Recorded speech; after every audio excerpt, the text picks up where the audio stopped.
Hi, welcome along to another video. This time I just wanted to give you an update on what I've done so far and hopefully give you some inspiration to do something yourself if you are based in the UK.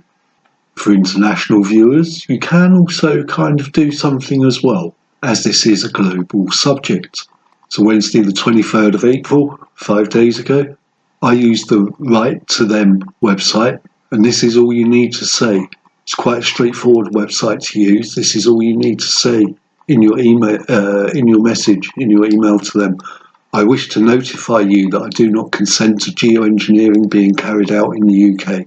Now, if you want to add other information in, that's great.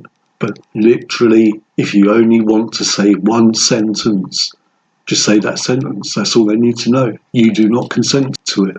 The reasoning I gave was some trying to speak their language as someone involved in legislation. That's what politicians are and do. There's no point in telling me because I don't like it, because I'm upset. Just speaking their language, my reasoning I gave, there's no standalone weather and climate modification legislation that exists in the UK. True fact. The Science and Technology Committee, so again, Parliament-based, told the government you need to get your act together regarding this. That was in 2010. And the UN has a non-deployment moratorium on geoengineering. So I asked, why is the UK going ahead with test deployment and therefore going against the wishes of the UK public and our international partners? So that's my little add-ons to that. I do not consent to this to my MP. Not that I voted for this guy. I do not vote in the UK as... I'm on strike. Full stop.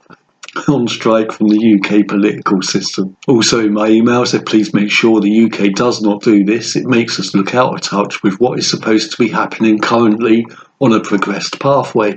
It's about as polite as you can be, isn't it? It's like, stop being a dick. This is not what planet Earth is about in 2025. So I got my auto reply. The response should come within 10 working days. So I'll keep you updated if anything comes in. Now, ARIA doesn't have a contact information, but they're overseen by the Department for Science, Innovation and Technology, DSIT.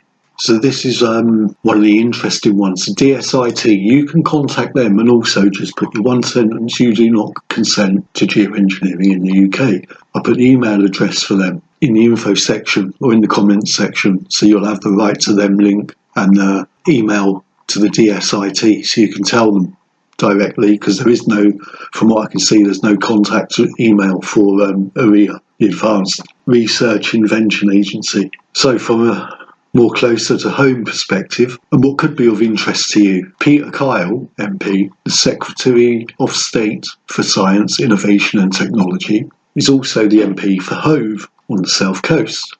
I used to live there. About 2016, 2017, 2018, somewhere. A bit hard to place the timing on that because I do a lot of political activism, you know. I set up a meeting with him to go and get his opinion on it, geoengineering, what his thought processes were, and then based on that meeting, can start to offer him the draft version of legislation to be introduced in the UK, you know, see, like, can we work with this guy? He couldn't give me his opinion at the meeting, you know, he said he would look into it, and that was that. But he didn't know what it was, basically, the long and the short of it. He said he would look into it. So 6 weeks later, whatever, I got in touch to his office. No, it's still looking into it.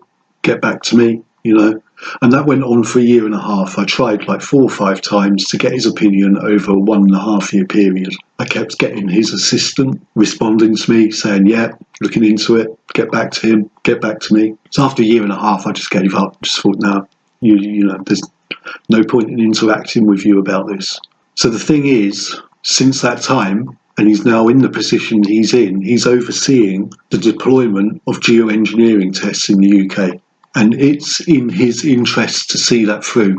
He doesn't want it on his CV that he failed to get that deployment through. So I could very well be wrong. Depends on how much the public speak out about this. And if he recognises that the public are not happy about this, he could make the brave decision to say, actually then, no, we'll not do this. We'll see.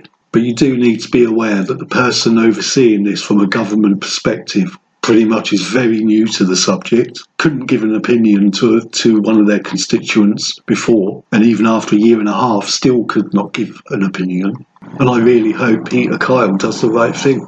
I could go further on our political connection between Peter Kyle and myself, but I won't for now. We'll save that for the future if need be. So I kind of try to stay respectful. So in my I do not consent email to the DSIT about what the plan is with ARIA, I've made it clear to them that Peter Kyle cannot oversee this, as he does not know what geoengineering is, and I told them about my experience. One of the other things I've said in the email to DSIT is I've asked them, when did you acquire the public's consent for this to take place?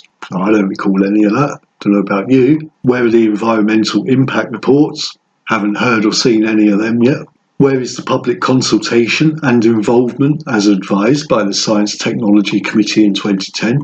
And I've also asked if they've notified the relevant authorities about possible negative outcomes which could need the emergency services to attend. You get the drift. So I also sent out an email, a kind of for your information, just be aware that this is about to be deployed, to a few organisations and institutions, National Trust, heritage places, bird protection places, and a lot of other institutions such as astronomy ones and stuff, societies and things. Anyone, and you can do this as well, of course. Anyone you can think of that's going to be annoyed by their sky being changed. So bird people, nature people, astronomy people, marine, I don't know, plankton people, just anyone to do with that subject. Contact them, let them know it's going on and ask them to speak up against it, which is what I did. And I've sent it to all those email addresses, quite a few, probably close to 100. So anyway, good luck. If you do make an effort to speak up and speak out about this, it's just one of them moments where it's in the public realm, it's in the public sphere of attention currently. So we kind of can take advantage of that and keep the momentum going of making sure people kind of just say no, just stop this. Thanks for watching. I'm sure we'll be back with some more news soon. Take care. See you next time.